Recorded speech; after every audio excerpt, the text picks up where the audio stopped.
tarde a todos e a todas. Gostaria de agradecer o convite do CREFITO 10 para a realização dessa web palestra e dizer que eu organizei ela a partir de uma demanda que veio solicitando que fosse abordado o tema do NASF, da atenção básica para fisioterapeutas e terapeutas ocupacionais. E aí, entendendo essa demanda, não tendo que fazer a escolha por uma ou por outra formação profissional, eu optei por uma escolha teórica dessa web palestra, de fazer ela um pouco mais geral e a partir das perguntas, das demandas e da nova organização do próximo ano, a gente possa ter um direcionamento para webs mais específicas. Para essa especificamente eu organizei alguns objetivos, então uma breve revisão histórica da Política Nacional de Atenção Básica, uma abordagem sobre o Núcleo Ampliado de Saúde da Família e Atenção Básica, as atribuições do NASF, ações estratégicas do NASF que são baseadas na Portaria 154 de 2008 e algumas possibilidades de atuação do fisioterapeuta e do terapeuta ocupacional no NASF, na atenção básica.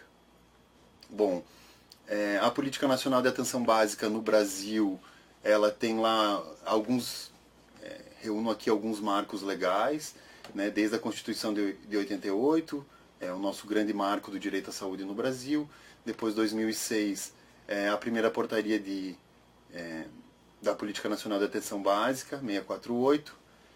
2008, vem a primeira portaria, então, de NASF, a 154 de 2008, na qual eu acredito tem elementos muito interessantes que foram se perdendo nas outras edições de 2011, 2488, e principalmente nessa última de 2017, que é que ancora, orienta e dá o arcabouço legal para os NASFs atualmente. Mas acredito que tem elementos da portaria 154 de 2008 que a gente precisa, que são interessantes a gente resgatar eles e trazer para a discussão, para a conversa, que são elementos importantes que se perderam nessas revisões da portaria. Só assim, esquentando a conversa, né? Então, a atenção primária é o primeiro contato, é o primeiro nível de acesso, é a porta de entrada do sistema. Uma das principais características que a gente tem que ter em mente é a longitudinalidade e integralidade do cuidado. E também tem em mente que é a atenção básica que, no nosso modelo de atenção, que coordena o cuidado, coordena a assistência dentro de todo o sistema de saúde. A atenção primária, saúde ou atenção básica, né, sinônimos, elas se utilizam então de tecnologias de altíssima complexidade, tecnologias relacionais, tecnologias de baixa densidade tecnológica, hard,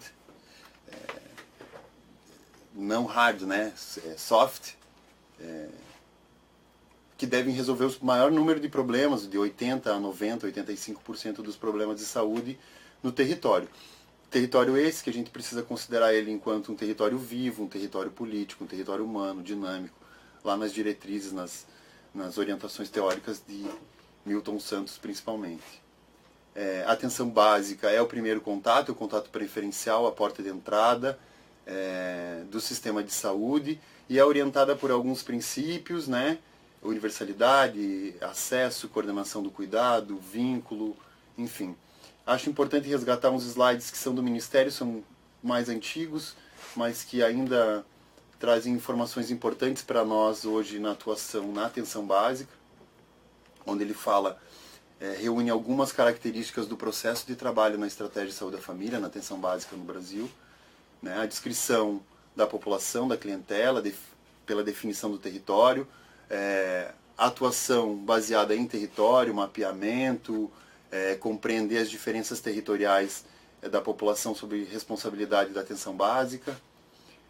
Esse território e essa população são elementos básicos que sustentam então o nosso diagnóstico situacional, diagnóstico de saúde da população, do qual nós na atenção básica baseamos o planejamento, né, planejamento estratégico situacional, planejamento local em saúde, baseado nas características e na realidade local de cada território, com as especificidades, peculiaridades de cada território. Também como característica do processo de trabalho vale a pena destacar que é um trabalho fundamentalmente interdisciplinar, multiprofissional, mas fundamentalmente interdisciplinar, um trabalho que tem como um dos princípios o vínculo da população, o vínculo com o território, o vínculo entre os profissionais, respeito às competências culturais, às diversidades que a gente tem no próprio municípios, nos estados, no Brasil como um todo, essa diversidade de saberes, de práticas em saúde que vem de diferentes raízes culturais e na qual a gente precisa conhecer para fazer o melhor uso, para respeitar melhor, enfim, para potencializar o nosso planejamento no cuidado em saúde. Um processo de trabalho também pautado na participação social, na intersetorialidade, né, no diálogo entre os diferentes setores que orientam a vida cotidiana naquele território e o fortalecimento da gestão local, da cogestão, enfim, são princípios, características e princípios que eu acho que vale a pena a gente frequentemente relembrar, revisitar, porque orientam melhor o nosso trabalho na atenção básica. O NASF, então, como eu já falei, a primeira portaria ela vem de 2008, 154 de 2008, em que ela criam-se os núcleos de apoio à saúde da família. Na última revisão, na portaria de 2017, após uma longa consulta popular, algumas manifestações populares foram acatadas, outras não, e uma delas foi a mudança do nome dos núcleos de apoio para núcleo ampliado. Então, o núcleo ampliado de saúde da família, o NASF, e atenção básica, NASF-AB, composto por uma equipe multiprofissional, interdisciplinar de profissionais de saúde, que é complementar, então, ao trabalho das equipes de saúde da família e das equipes de atenção básica no sistema de saúde. Os profissionais do NASF trabalham com uma atuam, né, como suporte clínico, suporte sanitário no território, nos territórios de responsabilidade, e suporte pedagógico, que vai desde a educação em saúde, educação permanente, enfim, os processos de apoio matricial. O núcleo ampliado de saúde da família e atenção básica busca, então, que esse núcleo seja uma equipe, que essa equipe seja membro orgânico da atenção básica, vivendo integralmente o dia a dia, o cotidiano vivido, como fala Paulo Bus, né?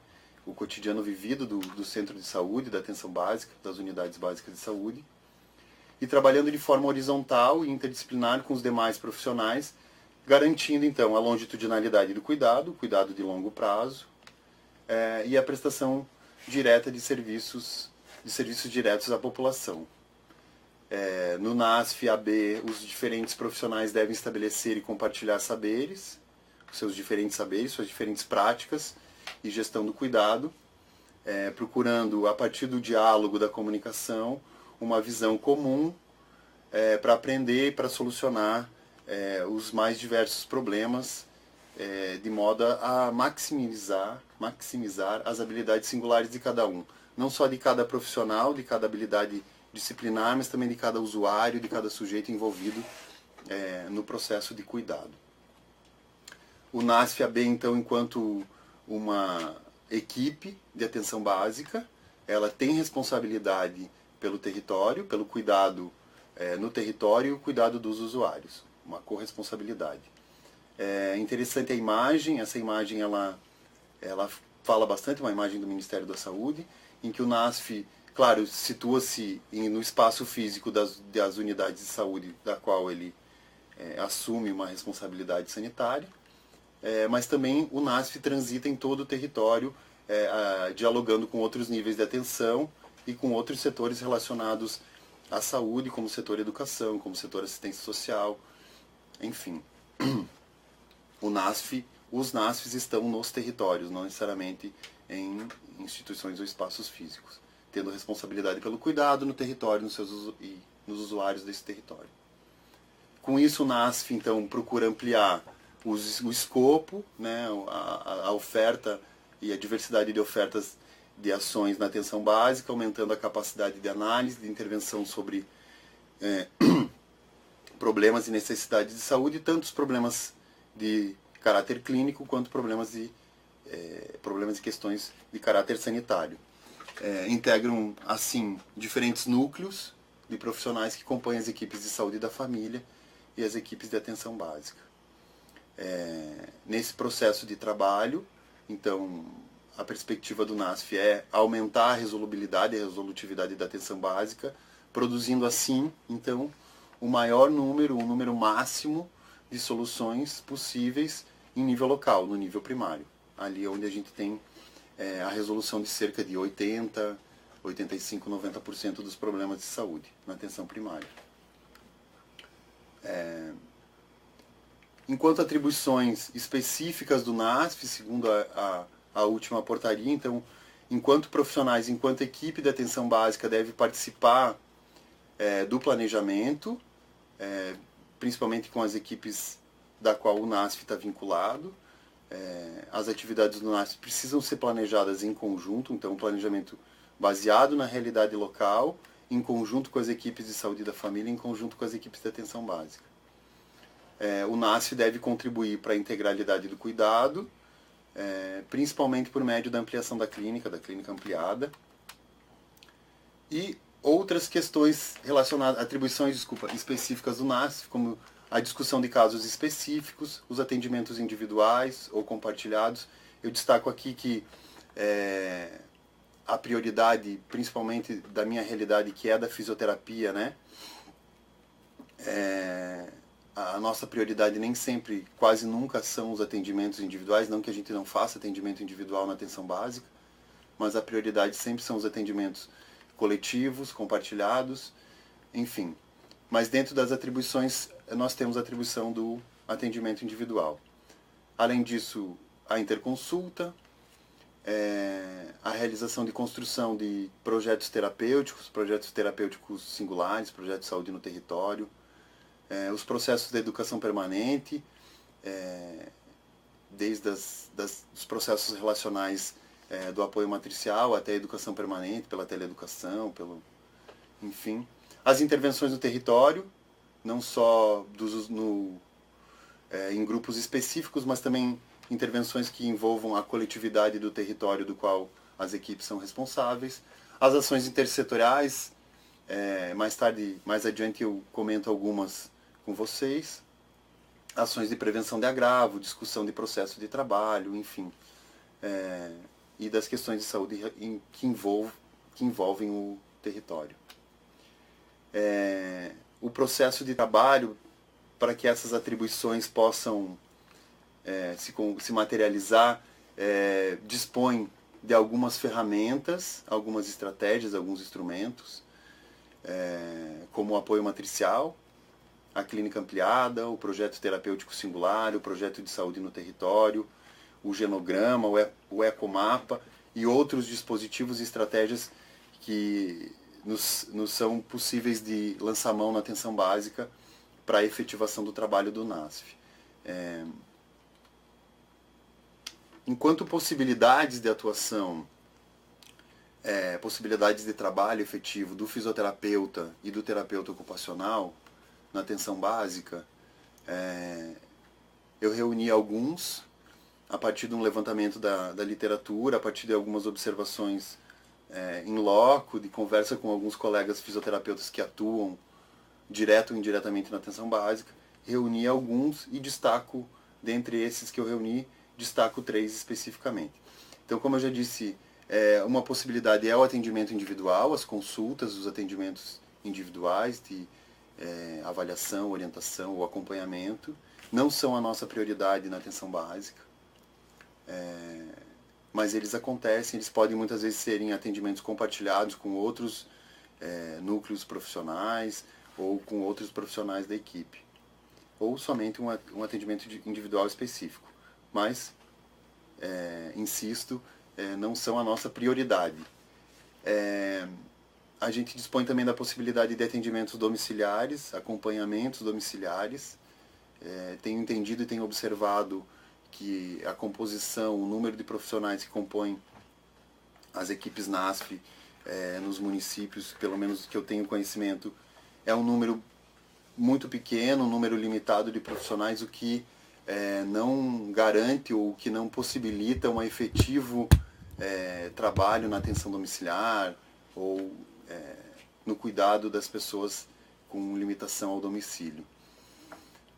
Os grupos e atividades coletivas eu tenho destacado como, talvez, na minha opinião, as atividades de mais potência que a gente tem a desenvolver na atenção básica, principalmente eu trato um pouco mais especificamente sobre as atividades coletivas e o trabalho em grupo no próximo slide, mas principalmente pelas potencialidades que ele desenvolve para além do cuidado clínico, para além do cuidado específico de fisioterapia. O matriciamento, o apoio matricial, uma ferramenta importantíssima hoje no nosso trabalho, no nosso diálogo com a equipe, no nosso trabalho, na resolução dos problemas da atenção básica. Alguns colegas fisioterapeutas, não sei terapeutas ocupacionais, mas alguns colegas fisioterapeutas atuam também no sistema de regulação, no SISREG, para a questão dos encaminhamentos para média complexidade, questão de referência e contra-referência. A gente já tem em Santa Catarina colegas fisioterapeutas trabalhando na gestão, não necessariamente na gestão da atenção básica, mas gestão da saúde municipal ou gestão de alguns serviços relacionados à atenção básica. Atuações em ações intersetoriais, acho que também tem um destaque importante, as ações que a gente pode estar desenvolvendo enquanto fisioterapeuta, enquanto terapeuta ocupacional, com o setor educação, a partir do programa Saúde na Escola, a partir de outros órgãos e setores da sociedade, como assistência social, enfim. E a possibilidade de educação permanente, né, que é esse momento relacional que a gente tem, por exemplo, de telesaúde, mas também pode ser o processo de educação em saúde de grupos, o processo das interconsultas, o processo de apoio matricial, também podem estar envolvendo questões relativas à educação permanente. Nesse ponto eu destaco que, enquanto profissionais de saúde, profissionais lidando ou interagindo diariamente com pessoas, a gente não passa ileso, né? A gente sempre deixa alguma coisa ou pega alguma coisa no sentido de aprendizado. Então, a educação sempre é permanente se a gente perceber desde as pequenas sutilezas do cotidiano, no processo de trabalho, até dispositivos como esse, por exemplo, de telesaúde, de teleeducação, que atuam e efetivam a questão da educação permanente.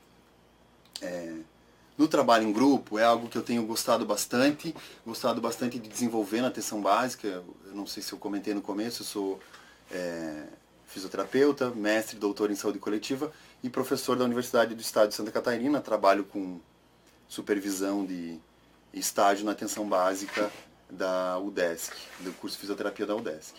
E nesses 2 anos e pouco que eu tenho trabalhado na atenção básica com a fisioterapia especificamente, tenho colhido ótimos frutos relativos ao trabalho em grupo em diferentes centros de saúde que a gente tem atuado com a questão do trabalho em grupo. Destaco que não é fácil, é um trabalho bastante desafiador, lidar com diversidade de personalidades, diversidade de situações clínicas, às vezes não muito... mas, enfim, são excelentes espaços e oportunidades de promoção e de atenção à saúde, sem dúvida, né? Enquanto espaço de atenção à saúde, de assistência e promoção. Mas, para além desse espaço, dessas características, digamos assim, um tanto quanto clínicas, dos grupos, a gente transcende essas características clínicas e parte para observar que o trabalho em grupo também rende construção de vínculos, não só dos profissionais de saúde com os usuários, mas entre os próprios usuários, a partir das suas semelhanças, das suas diferenças, enfim. O acolhimento, né, não só do profissional de saúde, mas entre os próprios usuários se acolhendo suas demandas cotidianas. Um espaço de escuta, um espaço de apoio, um espaço de suporte, um espaço para reflexão, o espaço do grupo, em que ele fortalece o sujeito social, o sujeito coletivo, e de diferentes formas, não só pela dimensão clínica, mas por outras dimensões, a dimensão do apoio social, a dimensão afetiva, também previne adoecimento ou agravos decorrentes de doenças crônicas, por exemplo. Gosto muito do trabalho em grupo porque ele promove novos hábitos a partir de algo que não precisa muitas vezes do esforço muito grande do profissional, né? A própria mudança entre os participantes do grupo já imprime um incentivo aos outros, né? E isso promove e multiplica novos e bons hábitos, promove a inserção ou abolição de determinados hábitos ou atividades, tem um potencial forte o trabalho em grupo para modificar estilos de vida, para modificar relações interpessoais, principalmente a partir do diálogo entre diferentes, com alguma coisa em comum, enfim. Enfim, são intervenções especialmente eficazes em termos de promoção e de prevenção, promoção da saúde e prevenção de agravos. Eu destaco que no caderno 39 de Atenção Básica de 2014 tem um pouco mais, de onde eu extraí essas informações, tem um pouco mais de informações sobre trabalho em grupo, sobre a questão do trabalho em grupo. Um aspecto importante que eu trouxe para essa web palestra, que eu acho que é importante a gente resgatar nesse momento, são as áreas estratégicas propostas para o NASF, então Núcleos de Apoio, em 2008 na portaria 154. A portaria ainda está disponível para acesso, o link está ativo, eu testei essa semana. E por que eu acho importante trazer essas áreas estratégicas? Porque foram áreas que orientam, que às vezes elas acolhem as nossas dúvidas, as nossas angústias do trabalho na atenção básica do NASF, né, e que de certo modo elas estão aí com 10 anos de publicação, mas elas acabaram caindo um pouco, no meu entendimento, da onde eu vejo o processo, elas acabaram caindo um pouco no esquecimento. E acredito que resgatando elas a gente pode ter elementos orientadores, balizadores para algumas questões, dificuldades, desafios, nós que a gente tenha no processo de trabalho do NASF Atenção Básica. Eu destaco especialmente 6 áreas, puxando um pouco mais para as áreas em que eu acredito ter uma potência maior de trabalho do fisioterapeuta e do terapeuta ocupacional, que seria a área de atividade física e práticas corporais, as práticas integrativas e complementares, reabilitação, saúde mental, saúde da criança, adolescente e jovem, e saúde da mulher. Não que a gente não possa atuar também no trabalho interdisciplinar nas demais áreas, mas vocês vão concordar comigo que são áreas um pouquinho mais específicas para a gente pensar nesse momento. A gente pode estar pensando nelas mais adiante. Então, a área estratégica de atividade física e prática corporal, ela vai envolver, então, todos os aspectos de atividade física, de movimento, sejam individuais, mas preferencialmente coletivas, né? As expressões coletivas do movimento corporal, como jogos, como dança, como esporte, como alguns movimentos de luta, de ginástica, enfim, que a gente observa os grupos utilizando nos centros de saúde na atenção básica. É uma área que propõe, uma área estratégica, né, das práticas corporais, que vai propor modos de relacionar-se com o corpo, de movimentar-se, e modos benéficos, né, à saúde dos sujeitos e da coletividade, principalmente. Tenho observado nos nossos relatos dos colegas e nas andanças pelos diferentes centros de saúde as práticas e caminhadas, orientações para exercícios, as atividades físicas acompanhadas por profissional de educação física, muitas vezes profissional de educação física e fisioterapeuta, né?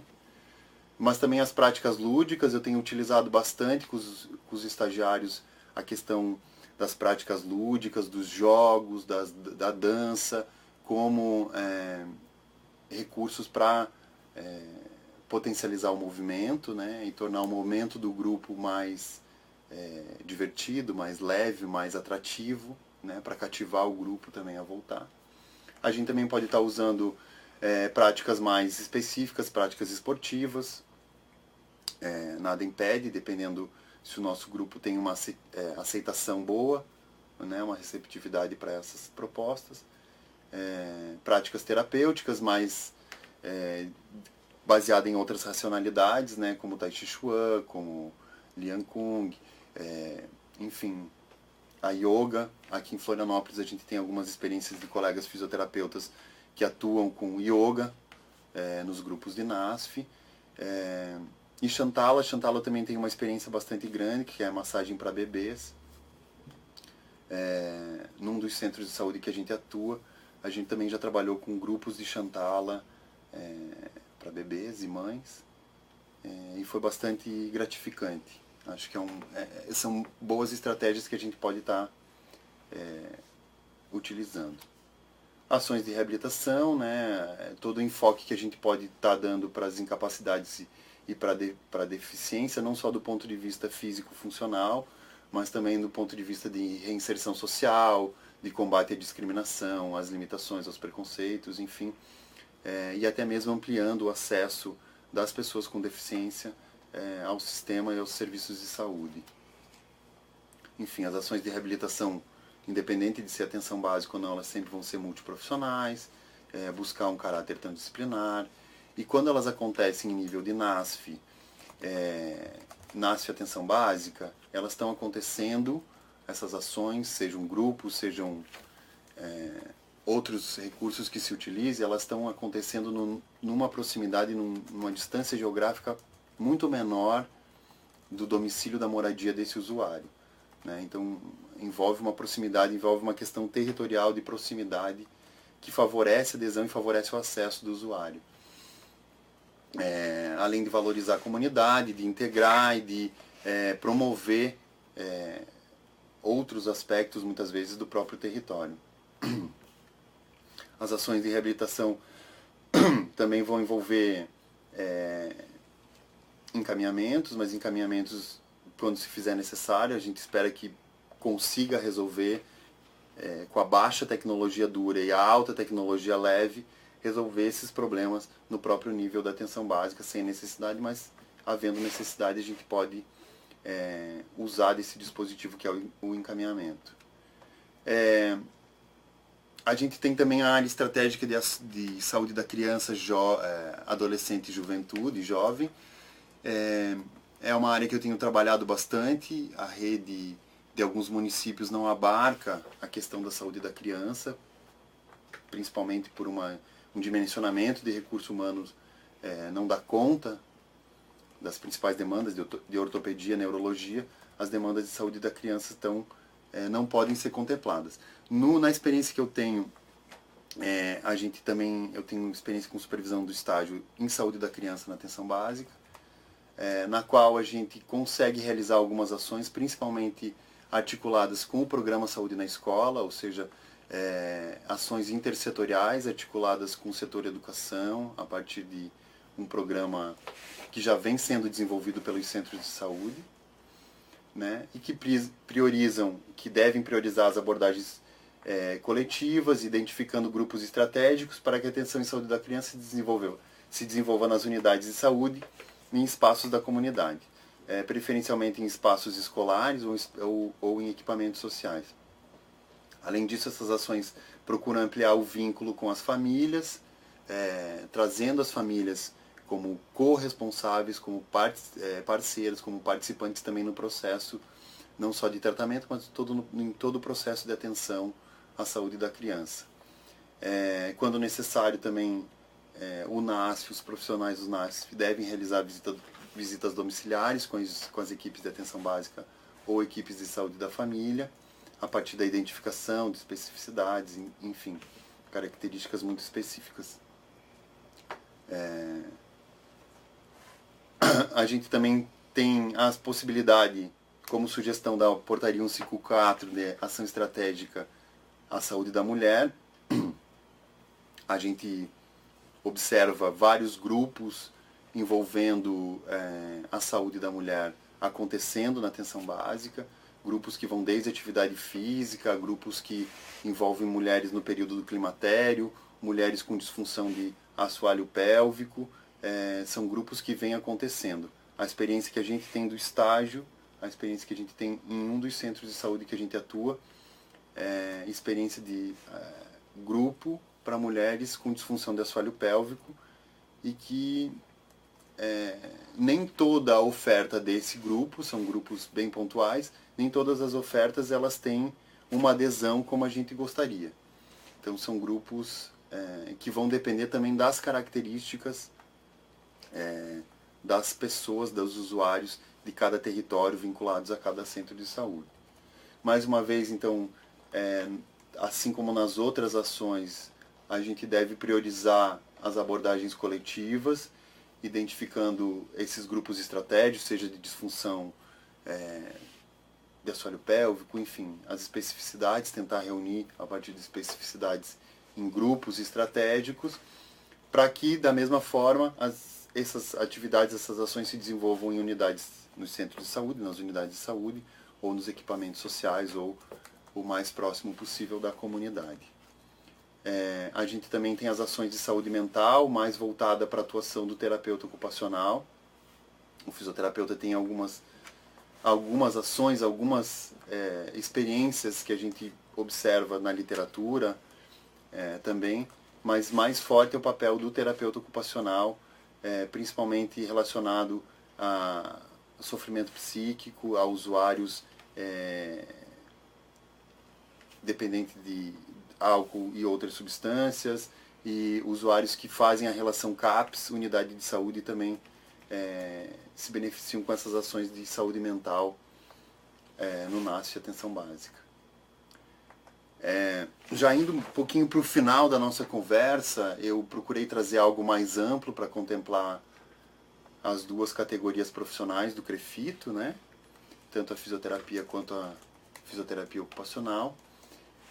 E trago alguns pontos que eu destaquei ao longo da organização dessa aula, que eu acho importante a gente trazer à tona para discussão. Então, a atuação do fisioterapeuta e do terapeuta ocupacional no NASF Atenção Básica, ele precisa passar por um processo de reflexão sobre o processo de saúde e doença. Historicamente, como se desenvolve, como é classificado o processo de saúde e doença ao longo da história, e quais são essas influências, como isso determina, como isso influencia. É importante a gente entender essas relações para saber em que momento histórico a gente se encontra e quais são as potencialidades e fragilidades que o modelo posto, o modelo do qual a gente atua, nos oferece, quais são as suas potencialidades e suas fragilidades. Principalmente a partir dessa reflexão do processo de saúde e doença, né, da determinação social do processo de saúde e doença, superando o modelo biomédico. Fundamental, imprescindível, a gente compreender os fundamentos e a organização do SUS, da atenção básica, da estratégia de saúde da família, dos níveis hierárquicos de organização do sistema. O trabalho do fisioterapeuta e do terapeuta ocupacional no NASF-AB, ele deve ser fundamentalmente interdisciplinar, voltado para a educação, para a promoção da saúde, para a prevenção da doença e de agravos, e para assistência coletiva, tanto coletiva quanto individual, né? Se a gente for ver na nossa formação, a gente tem uma formação, claro, os currículos mudaram, ainda é um processo de mudança curricular que vem acontecendo, não é um processo rápido, não é um processo fácil, mas até então, até alguns anos atrás, a nossa formação era muito direcionada para o trabalho, para assistência individual. O que nos desafia, o que me desafiou muitos dos nossos colegas na rede de atenção básica, quando se depara muitas vezes com a demanda de trabalho coletivo, por exemplo, né? Do qual, na nossa formação, principalmente a minha e dos meus colegas mais antigos, a gente não teve essa experiência. Para a atuação, é importante a gente conhecer o perfil epidemiológico, como eu falei lá no começo, resgatando aquelas características, aqueles princípios da atenção básica, né? O diagnóstico populacional, o diagnóstico situacional, conhecer bem os problemas de saúde, a prevalência distribuição geográfica nos territórios de nossa responsabilidade. A gente precisa conhecer as necessidades de ações de prevenção de deficiência e das necessidades em termos de reabilitação nas áreas nas quais nós temos responsabilidade sanitária.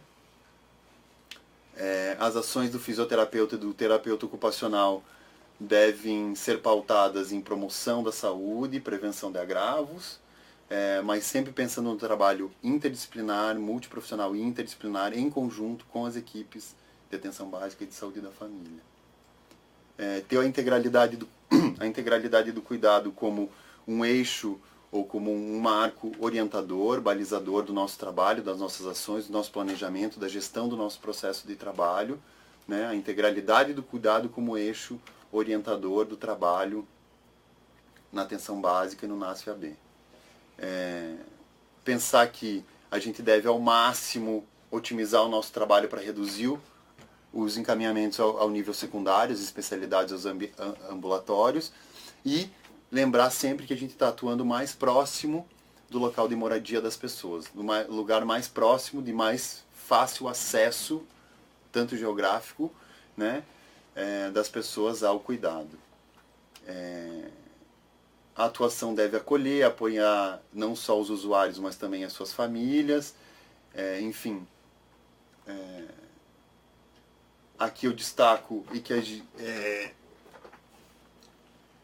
mais uma vez que os nossos atendimentos eles devem ser prioritariamente atendimentos coletivos, né? Isso aqui a gente já falou um pouco, né? Acompanhamento das crianças, mas enfim, a força que a gente tem, a potência que tem o nosso trabalho intersetorial, principalmente nas creches e escolas a partir do programa Saúde na Escola.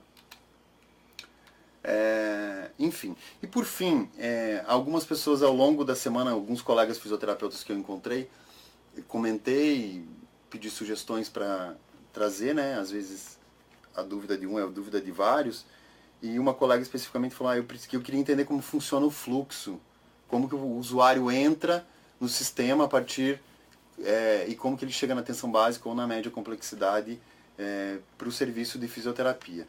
Esse é um fluxograma desenvolvido pelo Serviço de Fisioterapia da Secretaria Municipal de Saúde de Florianópolis. Nos foi apresentado no ano passado. E aí mostra, para quem tiver acesso, pode fazer o download da apresentação. Mas basicamente o usuário chega ou do encaminhamento do centro de saúde ou a partir da identificação dos casos potenciais ao tratamento ou abordagem fisioterapêutica pelo matriciamento. É feita a classificação pelo fisioterapeuta da unidade, que vai determinar se o usuário é potencial para encaminhamento para especialidade, média complexidade, em outros serviços, né? Ou na média complexidade no serviço de policlínica, ortopedia e traumatologia da própria prefeitura, ou se o profissional responsável por aquele território, daquele NASF responsável por aquele território, vai abordar a partir de uma visita ou de uma assistência domiciliar. Feito o encaminhamento, o usuário pode ser atendido ou na unidade de saúde, nos grupos da unidade, ou é feita uma consulta individual, orientações e encaminhamento. Ou,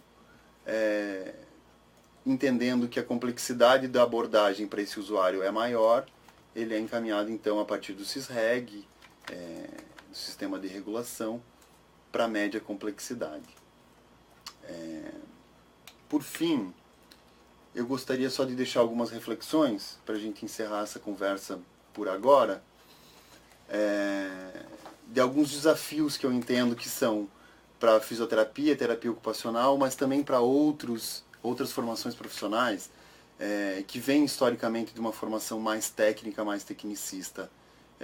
Nos desafia a sair do individual, do olhar individual, individualizado, do clínico, né, para uma abordagem, para uma perspectiva mais coletiva do grupo, da coletividade, e fundamentada mais nos aspectos sociais, da dinâmica social, do cotidiano vivido desses territórios, né?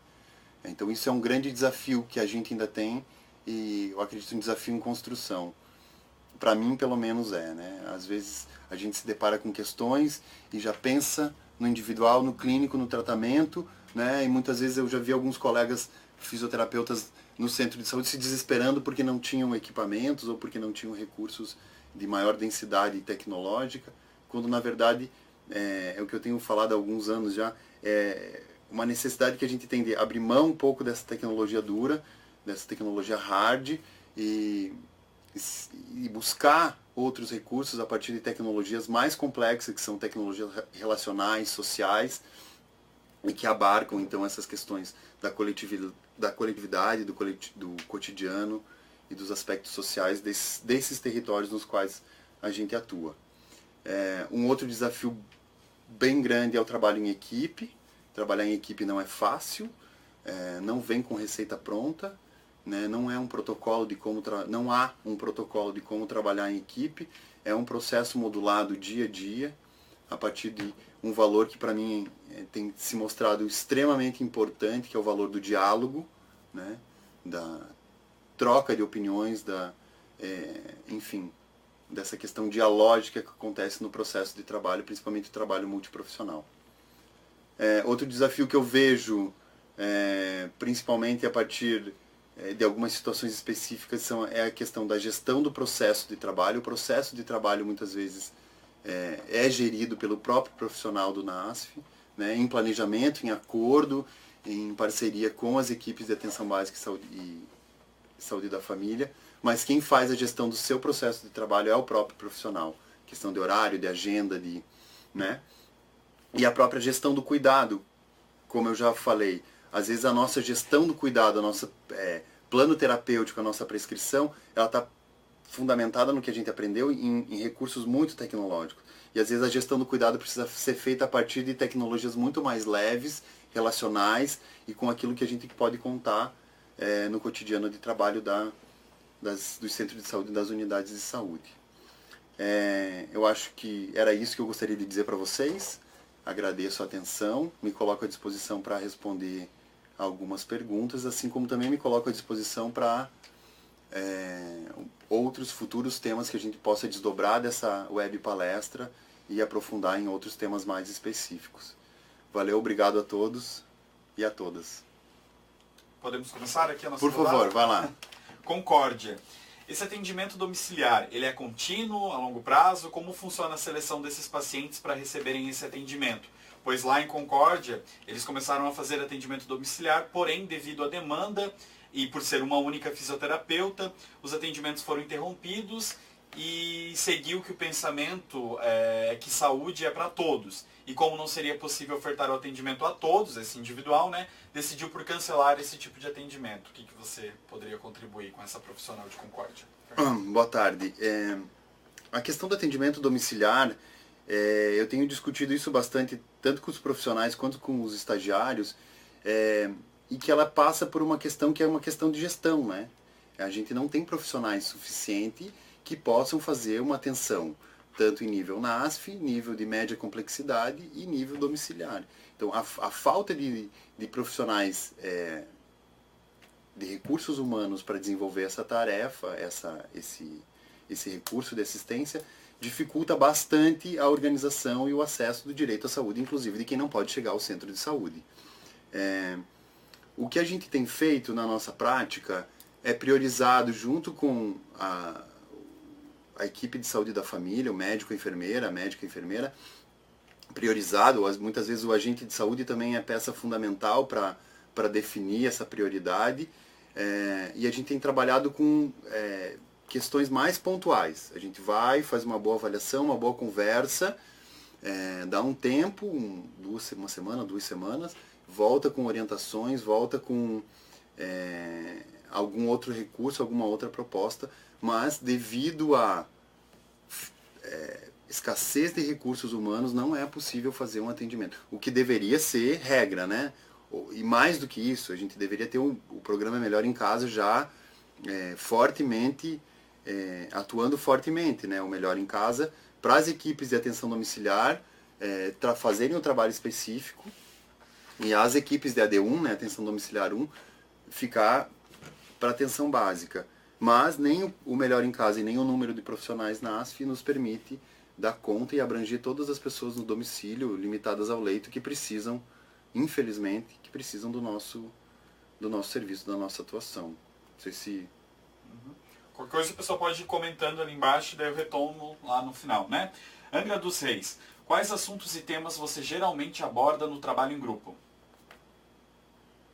Olha, trabalho em grupo, eu tenho lidado muito e às vezes eu me vejo em situações assim, bastante desafiadoras, e eu lembro bastante do Paulo Freire, que foi um autor que eu estudei bastante no meu mestrado, que fala nas nossas habilidades de lidar com o imprevisto, né? O grupo tem muito do imprevisto, não do falta de planejamento, não entendam assim, né? Mas mais a questão do imprevisto. Muitas vezes você lida com questões inusitadas. As temáticas dos grupos, elas às vezes me surpreendem, às vezes elas me desafiam, mas eu tenho entendido que são as pessoas, é o território, é do território que emerge o que a gente organiza em grupo, né? A última experiência que eu tive foi um grupo num dos centros de saúde que a gente organizou a partir de uma demanda de uma equipe de saúde, do médico de família, da enfermeira, que era para trabalhar a questão de quedas, equilíbrio, quedas e coordenação para pessoas com mais de 60 anos. Ou seja, é uma temática que veio, né, a partir de uma discussão da equipe de uma demanda local. As temáticas que surgem ao longo desse grupo eu não tenho como prever. São pessoas diversas, com dúvidas diversas, e a gente vai, na medida do possível, acolhendo. Agora, determinar temas para trabalho em grupo, eu acredito que quem determina é o território, são os usuários, é aquela população. Não sei se eu... Aí tem várias perguntas relacionadas ao trabalho em grupo, né? Pinhais, quais grupos você participa? São multidisciplinares? Sim. Vou tentar juntar algumas aqui. Tá, então vou responder essa. Tá. Grupos. A minha experiência com grupos, eu trabalhei com um grupo de disfunção do assoalho pélvico, um trabalho multiprofissional, trabalhando com a equipe de residentes e com a equipe de enfermagem de uma das equipes do centro de saúde. É um trabalho que veio a partir de uma demanda da comunidade, reunimos essas mulheres e foi tranquilo. Uma segunda experiência, no mesmo território com uma outra equipe, a gente já não teve a mesma resposta. Não foi um trabalho, as mulheres não se sentiram à vontade de trabalhar em grupo, a gente acabou optando por abordagens individuais para preparar para o grupo, por exemplo. Então, com mulheres, a experiência que eu tenho de grupos é mais relacionada à disfunção do assoalho pélvico. A questão do envelhecimento, esse último grupo que a gente fez, grupo de começo, meio e fim, não é grupo de acompanhamento, né? Grupo que tem um caráter educativo, de orientação, de educação, relacionado a quedas, equilíbrio. Agora, o grupo que eu mais tenho acompanhado há 2 anos é um grupo que começou com pessoas com disfunção respiratória, é um grupo que já estava em andamento na unidade de saúde quando eu entrei, e a partir dessa experiência eu comecei a aprimorar a minha experiência com grupos, né? Não ter um grupo tão fechado, a partir de questões clínicas, e comecei a ampliar um pouco para que pudesse esse grupo acolher o maior número de pessoas. Então não eram mais só pessoas com DPLC, com bronquite, com asma, com doenças respiratórias, disfunções respiratórias. E ele passou a ser um grupo de... um grupo que a gente chama de um grupo de respiração para exercícios respiratórios, exercícios de atividade de vida diária, mas que abarcam uma diversidade maior de condições clínicas. Não sei se será... Eu não deixei de fazer a pergunta toda, né? Não, porque eu só ia juntar, porque aqui, ó, Jaguaquara, além de quais temas vocês trabalham, qual a periodicidade desses grupos? E aí Pinhais também perguntou se você faz grupos terapêuticos. Então, eu não faço, mas, por exemplo, os fisioterapeutas que trabalham na rede têm grupos terapêuticos, grupos, por exemplo, de dor crônica, grupos que reúnem pessoas com disfunção de membro superior, com uma certa uniformidade, eles conseguem fazer abordagens mais, como é que eu vou dizer, que contemplem todos, respeitando as especificidades de cada um, mas ao mesmo tempo dando um caráter mais geral, mais dinâmico de grupo, grupos terapêuticos.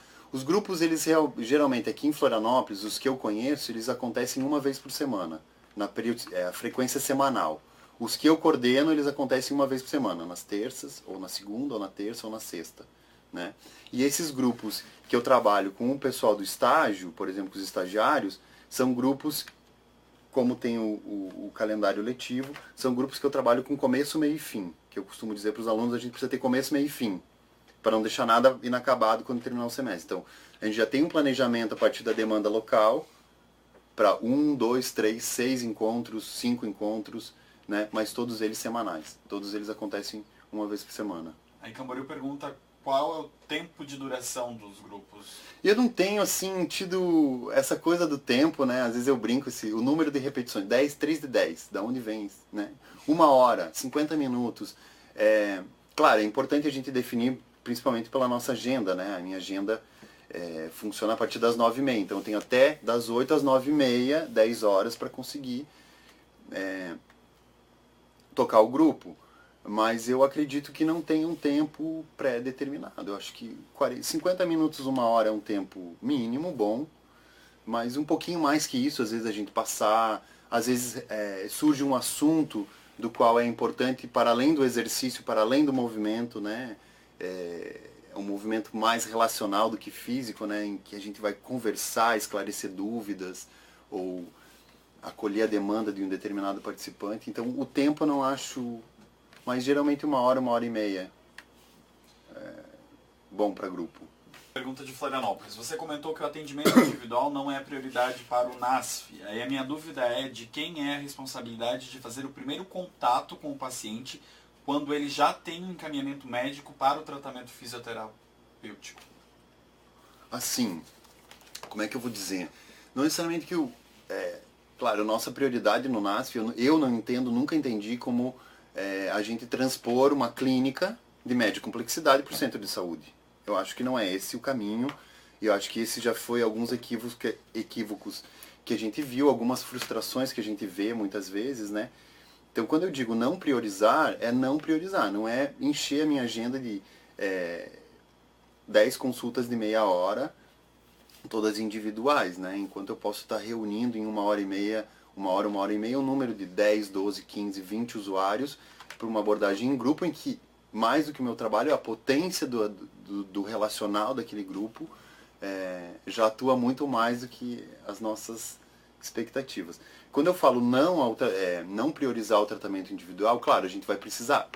O usuário, para ir para o grupo, ou ele vai encaminhado do médico de família, da enfermeira de família, né? Ou ele vai passar pelo nosso encaminhamento, a gente vai fazer a avaliação, ali como está descrito no fluxograma, né? A consulta serve também para isso, para eu definir qual é a prioridade, se esse usuário tem características que vai responder bem ao trabalho em grupo, ou se esse usuário tem características que precisam um trabalho mais intensivo. Já aconteceu isso com a gente também, tanto no estágio quanto em outras situações, da gente começar atendendo 2, 3 semanas na unidade de saúde, no atendimento individual, já pensando na possibilidade, já vislumbrando a possibilidade dessa usuária passar para o grupo de atividade física que trabalha, que é coordenado pela profissional da educação física. Então, o atendimento individual, muitas vezes, ele vai ser inevitável, né? Você precisa fazer a consulta, fazer a avaliação, principalmente ou encaminha para o CISREG, para média complexidade, ou vai para o grupo, ou vai para a orientação, ou vai para a alta, né? Como está descrito ali no fluxograma, do qual eu também me oriento aqui na rede de Florianópolis. Mas, enfim...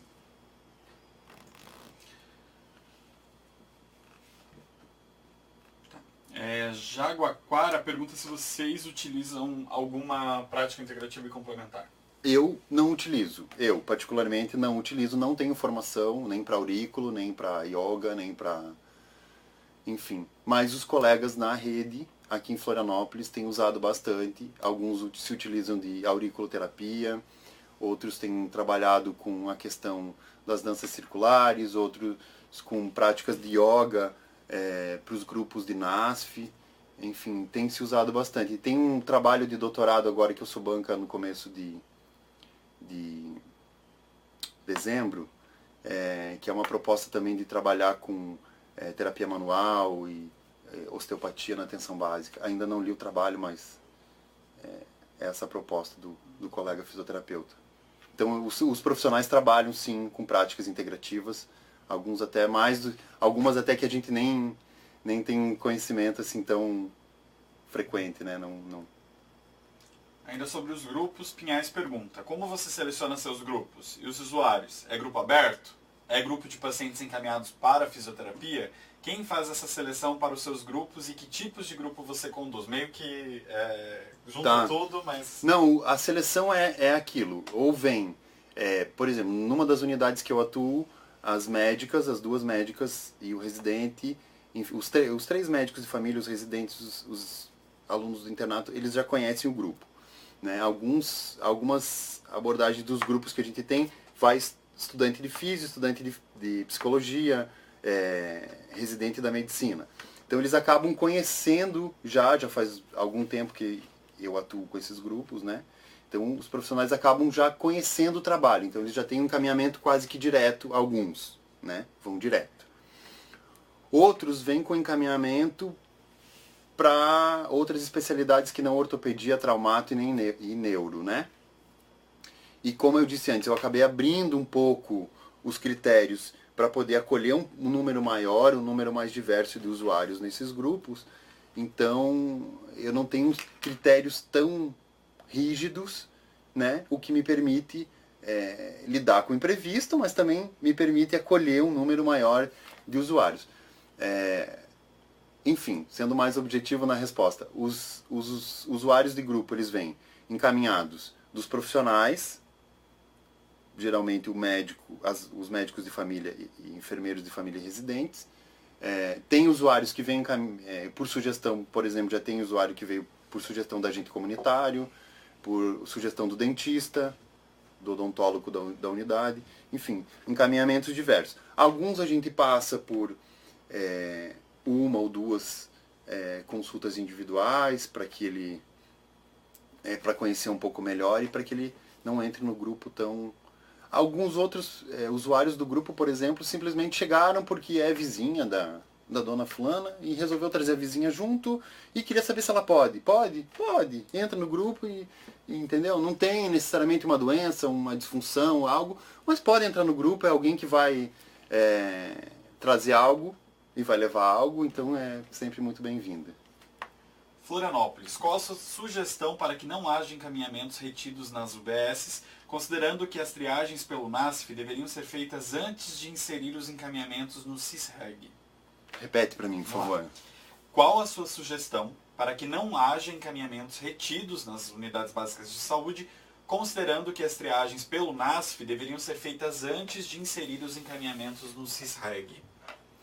O que eu tenho entendido é que os encaminhamentos antes de inserir no CISREG, eles têm feito, pelo menos aonde eu atuo, com os profissionais, os colegas fisioterapeutas da rede que eu atuo, eu tenho observado que são isso. E antes de ir para o CISREG, antes de ir para lá, para a nossa pastinha que vai para a média complexidade, a gente tenta todas as possibilidades, incluir no grupo, fazer uma avaliação, seja no estágio, seja no horário do profissional do NASF, para não ir para o encaminhamento. Para mim é uma solução simples, mas não necessariamente ela é tão simples assim, que é um problema de gestão. Né? A gente tem, por exemplo, na rede de Florianópolis hoje, eu não sei quantos efetivamente estão atuando, mas não chega a 20 fisioterapeutas para toda a rede de média complexidade, as 4 policlínicas e os 50 e poucos centros de saúde. Então, é um número muito pequeno de profissionais. Ele acaba retendo, não tem como não. Né? É humanamente impossível você dar conta. E as complexidades dos casos que vão para encaminhamento via CISREG são casos realmente complexos. Eles não têm recurso, não têm resolutividade total ou uma boa resolutividade com o trabalho da atenção básica. Ele precisa, né? Mas a gente sabe que precisaria ter aí pelo menos o dobro, ou pelo menos, né? Ou bem mais, só de fisioterapeutas na rede para dar conta, para não encalhar esse número né? Não estrangular esse número tão grande de encaminhamentos. Essa é a minha opinião. Deixa eu só me encontrar aqui de novo, que sumiu.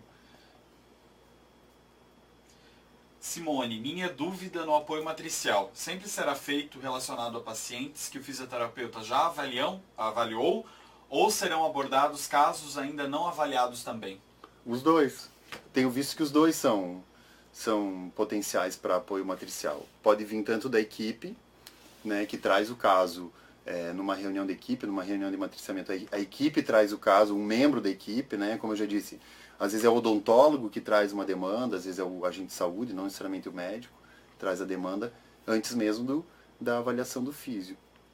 E outras, basicamente, a partir do contato com o fisioterapeuta. Pinhais, quais ações de reabilitação você faz na atenção básica sem alta densidade tecnológica? Poderia exemplificar alguns aí para o pessoal? Olha, ação específica para um grupo específico, por exemplo, com uma disfunção específica, eu não tenho trabalhado. O que a gente tem trabalhado bastante nos grupos e nas orientações domiciliares que a gente tem feito é a questão de instrumentalizar e condicionar esses usuários, independente para suas atividades de vida diária. Repete para mim, Djalma, por favor, a pergunta, que eu acho que eu... Nos atendimentos individuais, você realiza... Não, eu já estava na outra. Pinhais, quais ações de reabilitação você faz ações na de atenção reabilitação. básica? Sem alta densidade tecnológica? Sem alta densidade, nada. Tudo do que eu faço, tudo do que eu tenho visto e os colegas com quem eu dialogo da rede, a grande maioria, eu poderia até dizer quase todos, não usam alta densidade tecnológica. Não é disponível, não tem como tu ficar carregando, enfim.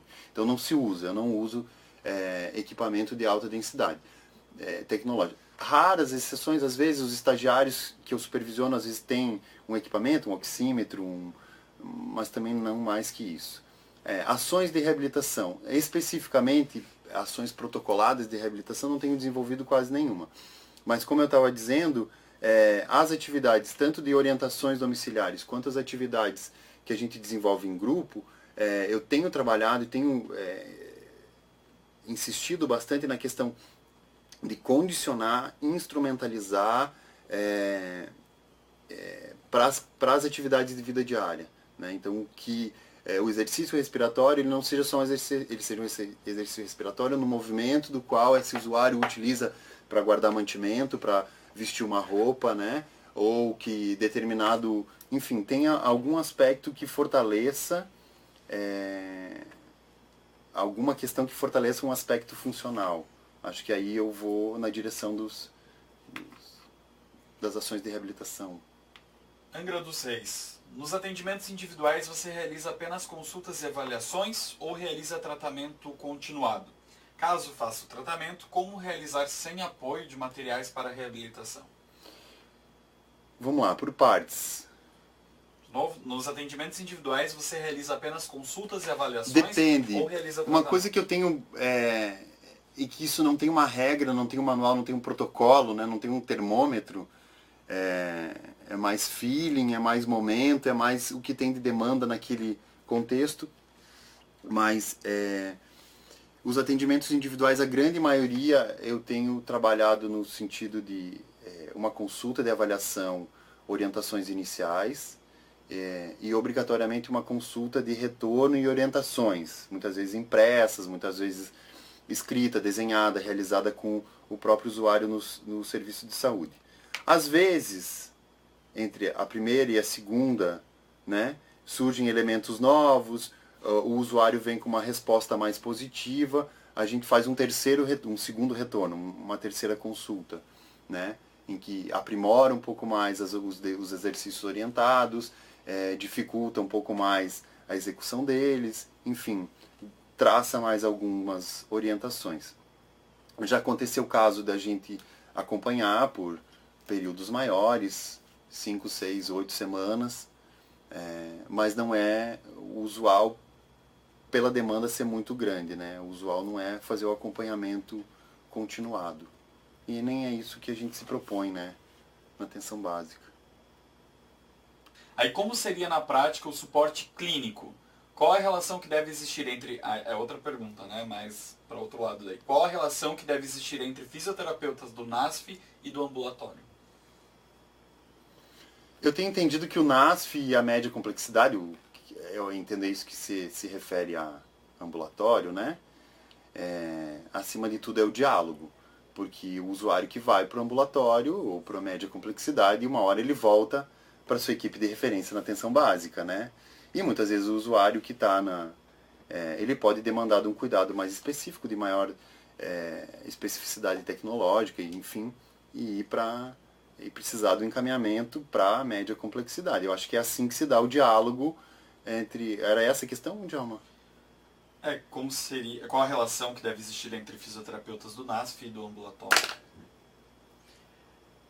Bom, vamos lá. Eu acho que é essa, entendeu? É porque o usuário ele vai para o ambulatório, que não é necessariamente o mesmo fisioterapeuta que vai atender. Muitas vezes pode ser, algumas vezes, mas não necessariamente seja. Né? E ele volta, ele tem alta, 10, 20 sessões de média complexidade, de policlínica, ele volta para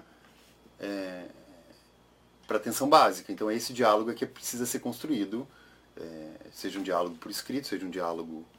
Eu entendo isso, não sei se eu... Pergunta de Pinhais aqui. Primeiro eles têm um comentário. Quando falamos em resolubilidade na atenção básica, podemos nos iludir que a atenção secundária pode ser realizada na atenção primária. Daí eles colocam que acham que isso precisa ficar mais claro para os profissionais. Aí eles perguntam, você acredita que todos os encaminhamentos deveriam passar pelo fisioterapeuta do NASF antes de ir para o setor de marcação de consultas? Ou você acredita no matriciamento do médico para qualificar este encaminhamento? Acho que as duas coisas são válidas. As duas coisas são válidas. O encaminhamento da equipe e na figura do médico ou da enfermeira, né? Eu tenho recebido alguns encaminhamentos das enfermeiras da atenção básica. São importantes, mas, repete, Vamos lá. Eu fui bem... Para a pergunta, né? Você acredita que todos os encaminhamentos deveriam passar pelo fisioterapeuta do NASF antes de ir para o setor de marcação de consultas? Ou você acredita no matriciamento médico? Os dois, o matriciamento e a triagem, né? Vamos dizer assim, uma pré-regulação pelo fisioterapeuta do centro de saúde, as duas são válidas. Eu concordo e tenho observado que nos centros de saúde onde eu atuo, todos os encaminhamentos passam, obrigatoriamente, antes pelo fisioterapeuta do NASF, né? Até porque a prioridade é que esse usuário possa ser atendido numa consulta, ser orientado, ser encaminhado para um grupo e ter as suas demandas atendidas, seus problemas resolvidos ali na atenção básica mesmo, né? Então, esse é o profissional, o fisioterapeuta na unidade, no NASF, é ele que vai saber o grau de, como é que eu vou dizer, o quanto ele é resolutivo naquela questão ali ou não. Então, ir direto sem passar pelo profissional, eu acho um grande erro. A gente pode estar aumentando demais, estrangulando afogando a média complexidade. Acho que esse processo eu tenho entendido, demorei um bom tempo a entender esse processo quando eu comecei a trabalhar em parceria com a Prefeitura de Florianópolis. E hoje eu tenho entendido que ele funciona e funciona bem, até demais pelo número de fisioterapeutas que a Prefeitura tem, né? Justamente por isso, por os fisioterapeutas terem esse controle, essa triagem e saber o que eles dão conta, né? O que a gente pode dar conta na atenção básica e o que não vai dar e tem que ir. Eu acho que é o fisioterapeuta que tem que dizer isso. Não seria interessante o profissional fisioterapeuta e terapeuta ocupacional realizarem a territorialização, vendo esta ação como ponto de partida para identificar as demandas de cada território e, com isto, planejar as ações e condutas de cada profissional, naturalmente discutidas em equipe? Sim. Tenho isso aí, eu até citei, não era um assunto do qual a gente fosse aprofundar na web palestra de hoje, mas sem dúvida nenhuma, conhecer o território é fundamental. Muitas vezes o que a gente não tem é tempo, né? Cai na unidade de saúde, passa no concurso, cai na unidade de saúde, tem um bolo de encaminhamentos, né? uma pilha de encaminhamentos, enfim, e acaba não dando tempo. Mas eu tenho visto e já ouvi que muitos dos colegas aí na rede têm trabalhado nessa perspectiva do território, não necessariamente uma territorialização sistematizada no primeiro dia de trabalho, mas reunindo aspectos do território enquanto território geográfico, né? Mas não só geográfico, enquanto território social, território político, território humano, enfim, reunindo essas informações, né? Eu tenho visto também nos centros de saúde em que a gente tem os residentes, a questão do mapa dinâmico, do mapa inteligente, ela tem funcionado muito mais, né? Então a gente chega no centro de saúde, olha o mapa, já tem uma noção de alguns agravos, da distribuição de alguns desses agravos. Eu acho fundamental trabalhar com território, trabalhar com mapa, né? Na docência eu tive alguns problemas ano passado já com aluno de medicina, com aluno de física, dizendo eu não fiz geografia para estudar mapa, né? Até entender e depois trazer o mapa como um aliado para territorialização, para o acompanhamento domiciliar, enfim. Acho fundamental. Eu gostaria de agradecer a oportunidade desse diálogo, né? Quem me conhece sabe que eu prefiro um diálogo presencial, mas esse também a gente já consegue ir longe, Angra dos Reis, Chapecó, a gente consegue conversar mais longe, né? Para essas ferramentas tecnológicas. Agradecer a todas e a todos que participaram. Me coloco à disposição para a gente conversar mais sobre isso. Já faz alguns anos eu sou um grande apaixonado e defensor do SUS, e apaixonado principalmente pela atenção básica. E tenho o maior prazer e satisfação em a gente sentar e conversar e fazer diálogos sobre o fortalecimento da atenção básica, que orienta esse modelo de atenção tão bacana, tão bonito que a gente tem no SUS no Brasil. Então agradeço o empenho de todos que constroem e que fortalecem o nosso sistema único, nosso tão querido e ameaçado sistema único de saúde atualmente. Agradeço a todos, sucesso, espero que a gente se encontre em breve por aí.